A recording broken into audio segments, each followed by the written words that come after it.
नमस्कार, आप देख रहे हैं पब्लिक पावर न्यूज 24 और मैं हूं आपके साथ एमके शर्मा। इस वक्त जहां हम खड़े हैं ये के नगर प्रखंड का झुन्नी स्तमरार पंचायत है और झुन्नी स्तमरार पंचायत के वार्ड नंबर 3 है।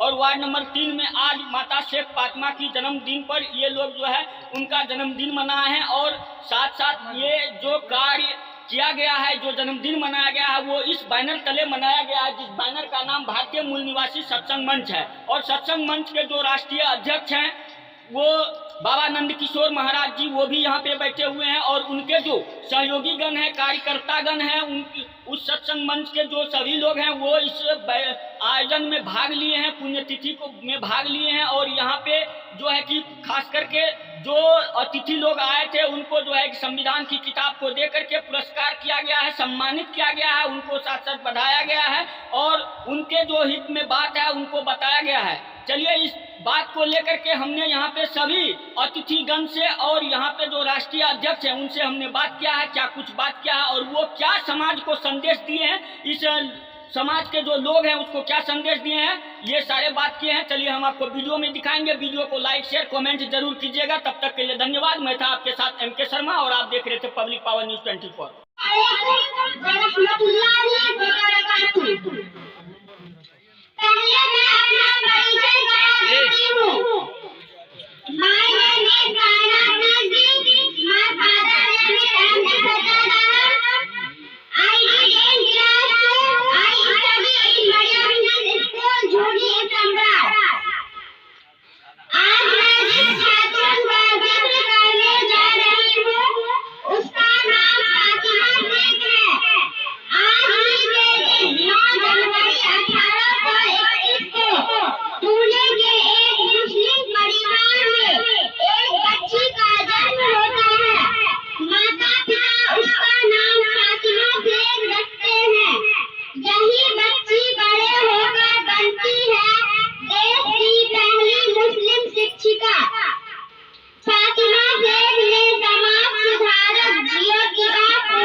शिक्षित करने की शुरुआत की।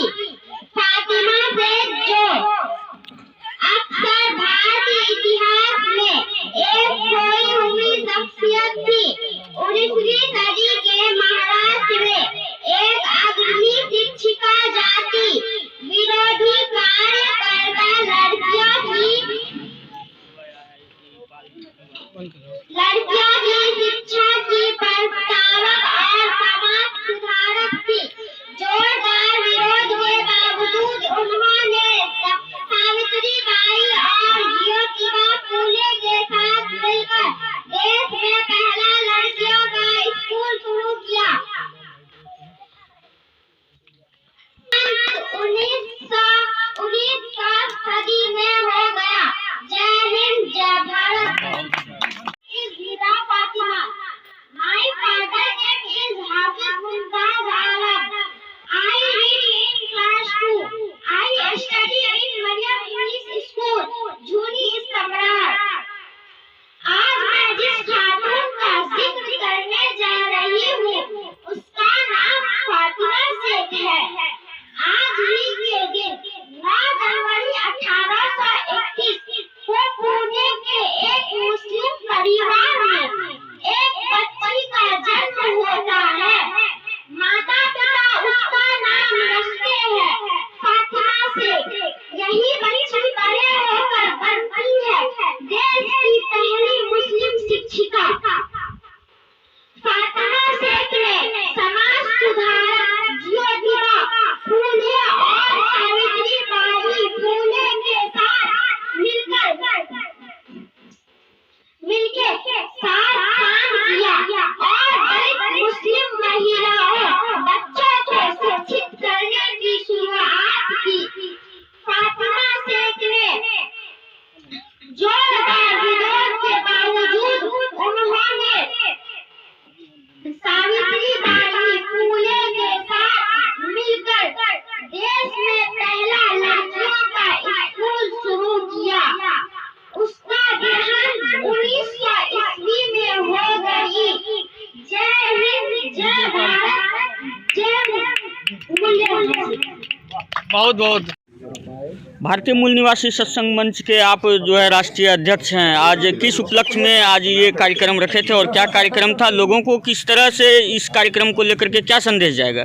सबसे पहले तो मैं सभी मीडिया कर्मी जो भी यहाँ आए हैं बहुत बहुत धन्यवाद दे रहा हूँ, साधुवाद दे रहा हूँ। और यह जो भारतीय मूल निवासी सत्संग मंच है, यह एक राष्ट्रीय संगठन है और इसके माध्यम से यहाँ जो भारत देश की पहली मुस्लिम महिला शिक्षिका हुई माता शेख फातिमा, जिनका आज जन्म महोत्सव यहाँ बेगमपुर में मनाया जा रहा है और इसी उद्देश्य से सभी प्रबुद्ध लोगों को बुलाया गया है जो भारत के मूल निवासी प्रबुद्धजन हैं। और हम लोग भारत के मूल निवासी समाज जो 85% है, तो इनको जागरूक करने का यह संगठन चला रहे हैं। और इसी उद्देश्य से हम लोग जो है आज एक संविधान को भी संविधान के द्वारा सम्मानित किए हैं, ताकि जब तक हमारे देश में संविधान को लोग नहीं जानेंगे, हमारे मूल निवासी समाज के लोग, तब तक शिक्षा को नहीं समझेंगे और जब तक शिक्षा को नहीं समझेंगे तो मौलिक अधिकार को नहीं समझेंगे और गुलामी की जंजीर हमारे समाज की नहीं टूट सकती है। इसलिए इस उद्देश्य से हम लोग यहाँ पर जो है ये जन्म महोत्सव माता फातिमा शेख का मना रहे हैं। आप बोल रहे हैं गुलामी की जंजीर, हमारा भारत देश तो पहले ही आज़ाद हो चुका है, तो फिर आज कैसे गुलाम है?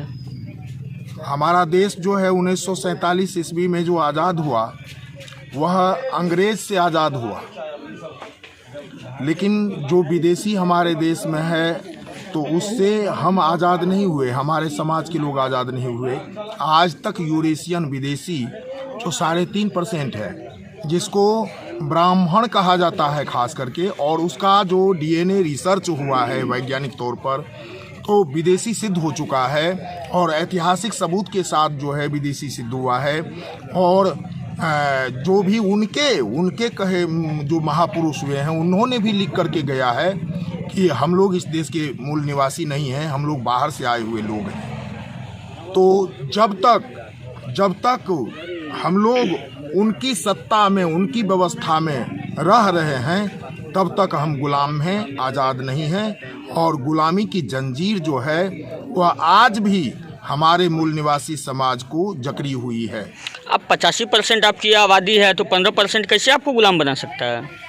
इसका मूल कारण ये है कि जब वो सिंध घाटी होते हुए काला सागर बोलगा से भारत में प्रवेश किया था, तो उनके साथ हथियार था, वह घोड़ा से लैस था और हमारे समाज के लोग जो हैं वो बिना हथियार के थे, भोले भाले होते थे, जिसके वजह से उन्होंने जो युद्ध छेड़ा उसमें वो सफल रहा और आज भी वह सफल हो रहा है अपनी कूटनीति, छल प्रपंची नीति के द्वारा। आज जगह जगह पे आप संविधान वितरण कर रहे हैं, इससे क्या संदेश दे रहे हैं, क्या कह रहे हैं? इससे हम यह संदेश देना चाहते हैं इस भारतीय मूल निवासी सत्संग मंच के माध्यम से कि हमारे जो 85% मूल निवासी समाज हैं, खास करके महिला समाज है और पुरुष वर्ग के लोग हैं, तो ये संविधान को समझे और देश संविधान से चलता है, न कि मंदिर मस्जिद से, गिरजाघर गुरुद्वारे से, और न कि तथाकथित देवी देवता और भगवान से। इतने वर्षों के आज़ादी के बावजूद भी संविधान बांटने की ज़रूरत आपको महसूस हो रही है, इसका मतलब संविधान खतरे में है, इसलिए संविधान बांटा जा रहा है। इस संदर्भ को लेकर के आप क्या कुछ बिल्कुल आपने सही कहा मानवर कि हमारे देश में संविधान जो है खतरे में है। अगर संविधान को उलट करके हमको दिखाना पड़े तो हम दिखा सकते हैं कि संविधान संशोधन के नाम पर जो है संविधान के साथ छेड़छाड़ किया गया है और बाबा साहेब की कलम से लिखा हुआ जो शपथ ग्रहण का जो है नमूना था, उसमें जो है मनुवादी सिद्धांत के तहत जो है छेड़छाड़ कर दिया गया है। और जब जब भारत का संविधान संशोधन होता है तो हमारे एससी समुदाय के लोग नहीं होते हैं, वो संशोधन करने में एसटी समुदाय के लोग नहीं होते हैं, ओबीसी समुदाय के लोग नहीं होते हैं और माइनॉरिटी समुदाय के लोग नहीं होते हैं, बल्कि जो अपने आप को पूज्य कहलाते हैं, श्रेष्ठ कहलाते हैं, तो ऐसे समुदाय के लोग, जो मनुवादी समुदाय के लोग होते हैं, वही भारत का संविधान संशोधन में भागीदारी निभाते हैं और वह संविधान को खतरे में डाल रहे हैं। आप नटसेल में ये कहना चाह रहे हैं कि आज SC, ST और OBC खतरे में है, इसीलिए आप लोग ये कदम उठा रहे हैं? बिल्कुल बिल्कुल, और ये तो गुलामी की जंजीर से जकड़े हुए हैं ही, और खतरा से खाली नहीं है, खतरा से खाली नहीं है। चूँकि हमारे समाज को झूठ में, अंधविश्वास में, पाखंड में, ढोंग ढकोसला में और भाग और भगवानवाद में फंसा करके जो है बौद्धिक और आर्थिक शोषण किया जाता है।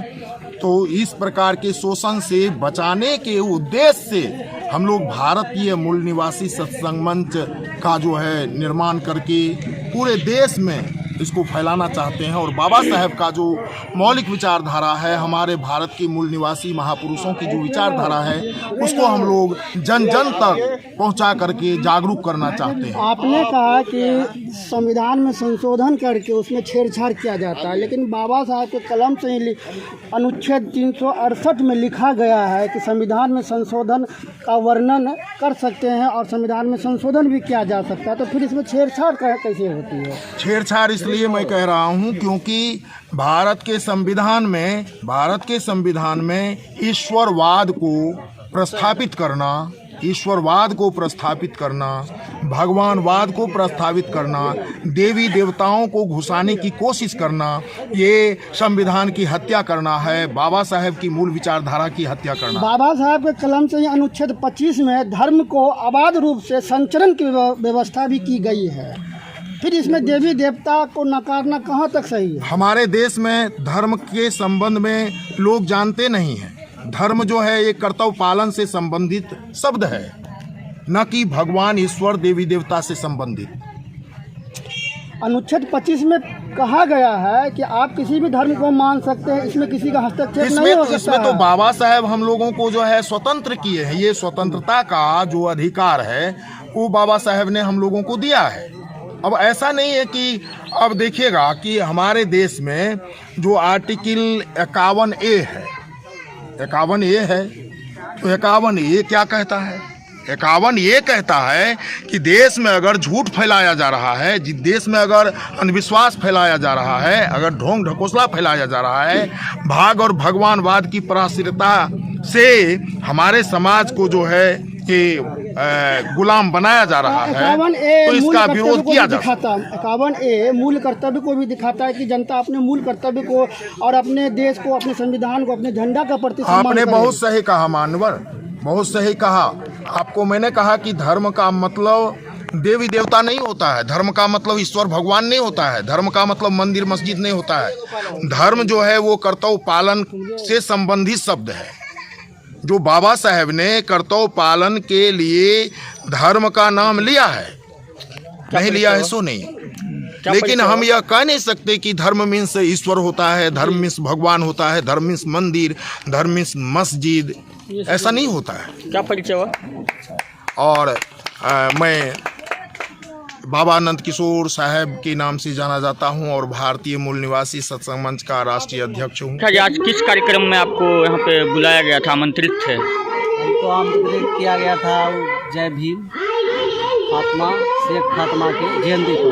अच्छा, तो क्या कार्यक्रम कैसा लगा आपको? कार्यक्रम बहुत अच्छा लगा। इन लोगों का कहना है कि भारत की प्रथम शिक्षिका यही है, तो आपका क्या कहना है? सही में पहला शिक्षिका है। कैसा लगा कार्यक्रम? कार्यक्रम बहुत अच्छा लगा, सम्मानित मिला, बहुत अच्छा लगा। इसमें एकजुट होकर के सबको संविधान के तहत चलना चाहिए। माना अनुसूचित जाति, जनजाति, पिछड़ा सबको एक होकर के आगे बढ़ना चाहिए और एक संविधान के तहत सबको एकजुट होकर के रहना चाहिए, जो संविधान का है। क्या परिचय हो? क्या परिचय हो जी? परिचय क्या हुआ? परिचय मेरा नाम अखिलेश कुमार शर्मा, मुखियापति खोखा। आज का जो आयोजन था क्या आयोजन था और इससे समाज को क्या संदेश जाएगा? जी, ये आज का जो कार्यक्रम है, सर्वप्रथम माता शेख फातिमा की आज जयंती है और नंबर 2 जयंती के शुभ अवसर पर हमारे भारतीय मूल निवासी सत्संग मंच के ओर से संविधान और डीएनए रिपोर्ट और कुछ कैलेंडर और कुछ जो ललई सिंह यादव का सच्ची रामायण, ये जो है कि हम कलम इन लोगों को, जो हमारे मीडिया के लोग हैं और जो हमारे संविधान से प्रभावित लोग हैं, उनको हम सम्मानित करने का कार्यक्रम रखे हैं। समाज को क्या संदेश जा रहा है? कार्यक्रम की बात और आपके मूल निवासी बहुजन हिताय बहुजन सुखाय के अंतर्गत एक स्लोगन चलता रहा है और आप लोग इसका प्रयास भी करते रहे हैं कि मृतक भोज करना, मृतक का अपमान करना है। तो आपको पता है कि यह वैदिक संस्कृति से यानी पुराने काल से आ रहा है, तो इस तरह का बहिष्कार करना क्या साबित करता है? जी, ये जो है मृतक भोज, ये पहले से नहीं है। ये जब यूरेशियावासी हमारे देश में आए, हमारे देश में आकर के इन्होंने तरह तरह का हमारे समाज को लूटने का व्यवस्था बनाया। कहीं जो है पूजा पद्धति का व्यवस्था बनाया, कहीं जो है कि मंत्र तंत्र का व्यवस्था बनाया, कहीं जो है कि जंत्र का व्यवस्था बनाया, कहीं जो है कि पाखंड का व्यवस्था बनाया। यानी तरह तरह का ये पाखंड की व्यवस्था बना करके हमारे मूल निवासी को लूटने का, ठगने का एक रास्ता निकाला। तो उसी का ये जो है आप लोग ये कर रहे हैं। जी जी जी, कि हमारे लोग जो है, जो बहुजन समाज के लोग हैं, जो मूल निवासी हैं, वो सच्चाई को जाने, वह सच्चाई को जाने और अपने बच्चों को पढ़ावे। पढ़ेगा तब जानेगा, और जानेगा तो मानेगा, मानेगा तो तानेगा, और जब तानेगा तो उनका खुद विकास हो जाएगा। क्या परिचय हुआ? मैं दिनेश शर्मा, भारतीय मूल निवासी सत्संग मंच का राष्ट्रीय उपाध्यक्ष। सर, आज जो है कार्यक्रम रखा गया था और कार्यक्रम से लोगों को क्या संदेश जा रहा है?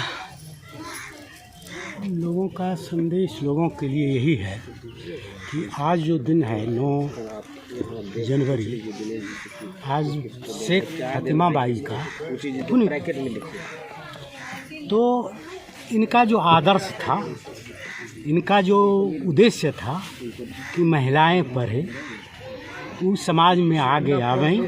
उन पर जो अंकुश लगा हुआ था वर्णवादी व्यवस्था और मनुवादी व्यवस्था के लिए कि महिलाएं साक्षर नहीं हो सकती है, महिला उनको मंदिर में जाने का अधिकार नहीं था, पढ़ने का अधिकार नहीं था। तो उस अधिकार की लड़ाई के लिए